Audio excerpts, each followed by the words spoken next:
Imagine working 6 hours a day, 6 out of 7 days of the week, but not getting paid. That's the reality that some college athletes are facing. We believe that the NCAA should remove their ban on paying student athletes so they can avoid debt. Athletes have no time to work on top of school and athletics to even get a part-time job. Student athletes are risking their health and bodies to make over $900 million for the NCAA annually, and they don't even see a penny of it. They make their schools tens of millions of dollars and don't get any of it, not even a penny. The other side might say that paying athletes will take the enjoyment out of the game. They may say that colleges that make more money than others will be able to recruit the best players because they'll be able to pay them more. We suggest to the NCAA to simply remove their ban on paying of these players. However, we believe that there still should be a pay limit to how much we can pay these athletes, only enough for them to get by without debt and be prepared for their lives after college.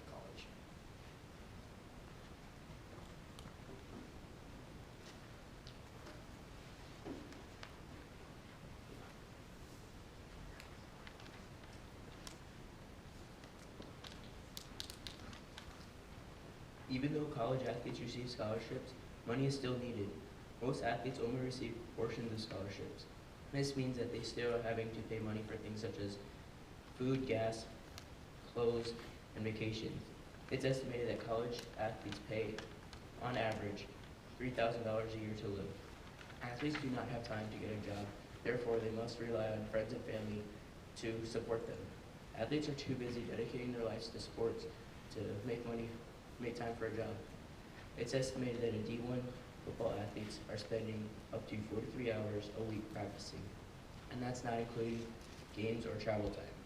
This practice is on top of school and homework, so they have little to no time left in the day. On Saturdays, football players could spend their whole days traveling, warming up, playing games, and traveling back home. College athletes spend as much time practicing and playing games and traveling to the games as other people spend with their full-time jobs. College athletes are putting their bodies at risk to play a sport for free. If they injure themselves, expensive medical bills could ruin them. If they got paid, they would be able to pay for inevitable medical bills. On average, 12,500 college athletes get hurt per year. That means that students not getting paid will suffer from expensive medical bills that they could not afford. A severe injury in college sports could even leave severe medical problems in the rest of their lives. It's estimated that 91.9% of all injuries in college sports will bring pain to the college athletes later on in life. And once a college athlete gets hurt once, they have an exponentially greater chance to get hurt twice. College athletes make their schools millions and in some cases hundreds of millions every year. College in Texas makes $92 million off of their football team alone. They can't give their players a dime of that money. The schools can make less money such as Michigan State still make $32 million. The team's values are in the hundreds of millions, while college teams are making tens of millions a year. The players can't even afford to buy lunch most of the times. And if each college athlete was given a minimum wage, it would only equal up to about $1 million. And that's nothing compared to what they make.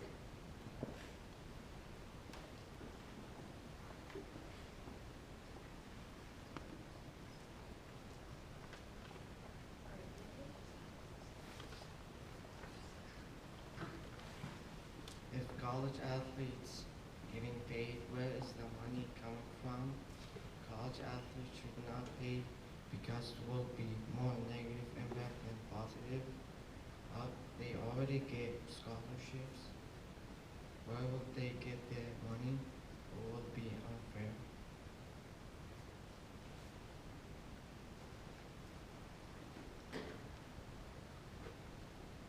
Our first argument is, where would the colleges get the money to afford to pay their athletes? The NCAA cites only 8 schools could afford to pay student athletes a little extra money. If colleges would want to pay all their athletes, they'd have to add up around $20 million, because on average, a school has around 24 sports. Most schools can't afford to pay students, but can afford to pay athletes. Athletes have a way higher chance to to go and blow their money on stuff that they don't want. Most of the college's revenue comes from the government and taxpayers. If the people that paid the taxes knew that their money was going towards paying college athletes, then they wouldn't stop paying taxes at all.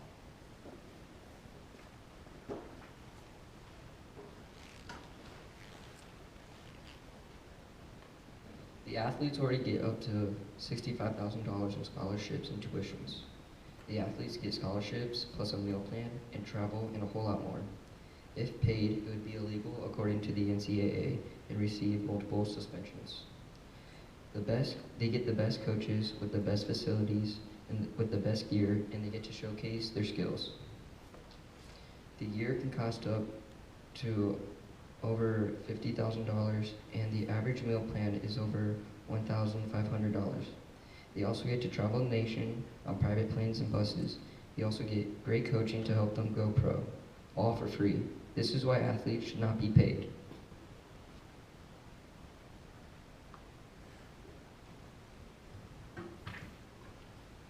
Finally, our last argument is that it would be unfair to other student athletes. Chicago Tribune says that colleges could pay men's football and basketball players a little more, but not very much, and could not play the other sports. Some are getting paid even though they are gone half the season, and students are working harder than them and not getting paid at all. Coaches are getting worse, or would be getting worse players, so they don't have to pay them because they don't play much, and if they don't play much, and the only time they would get to play is when the starter gets hurt, and that doesn't happen very often. And for these reasons, college athletes should not be paid.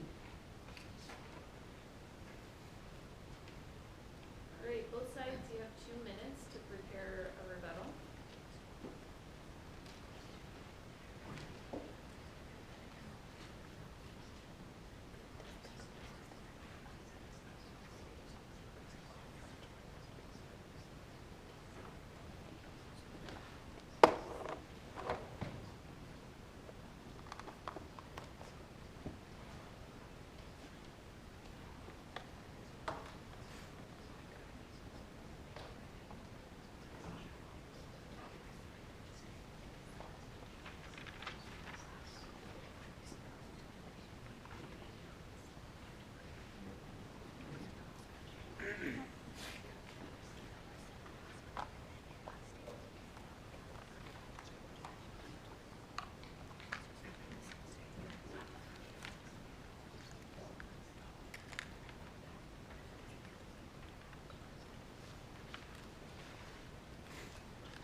The NCAA often states that paying college athletes would destroy the competitiveness of the sport.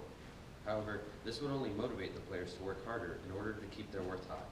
Along with that, we're suggesting a pay limit that prevents colleges from buying all the best recruits, keeping it fair and competitive. The NFL, for example, pays its players based on their worth and performance, and is considered one of the most competitive sports in the world. As a group, we agree that giving top athletes millions is unreasonable.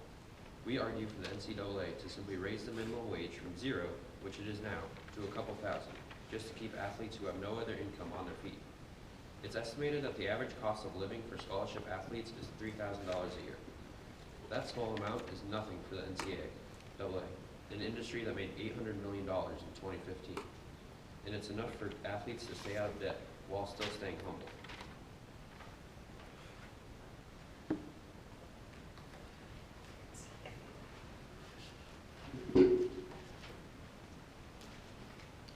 My opponent may say that there is no time for them to work, but they actually get scholarships, nice facilities, and coaching, and they show off their skills to scouts and a chance to go pro. And their coaching is priceless, and they're living out their dream playing football, and they chose to play football. And they could, the scholarships could cost up to $100,000.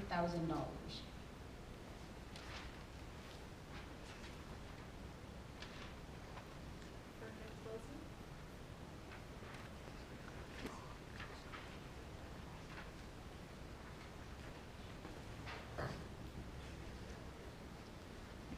We have concluded that it is important for college athletes to get paid for all they do for their schools on and off the field. College athletes do not have time to work because they have too much to do in their athletics and in school. These athletes are giving up their bodies to play a sport that may injure them for the rest of their lives.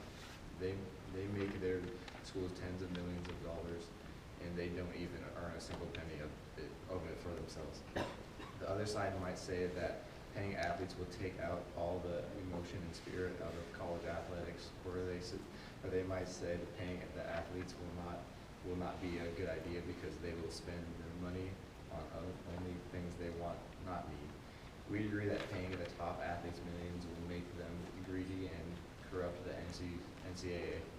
This is why we propose a limit to how much colleges can pay athletes, likely around $2,000 to $3,000 a year, just enough to keep athletes on their feet. If the NCAA really cares about their athletes, then they should pay them so they're more prepared for life after college.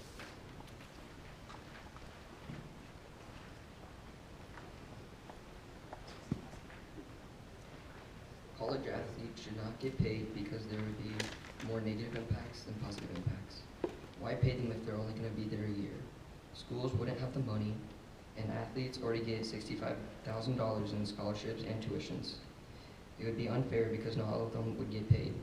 Why pay athletes? It's a waste of money and education.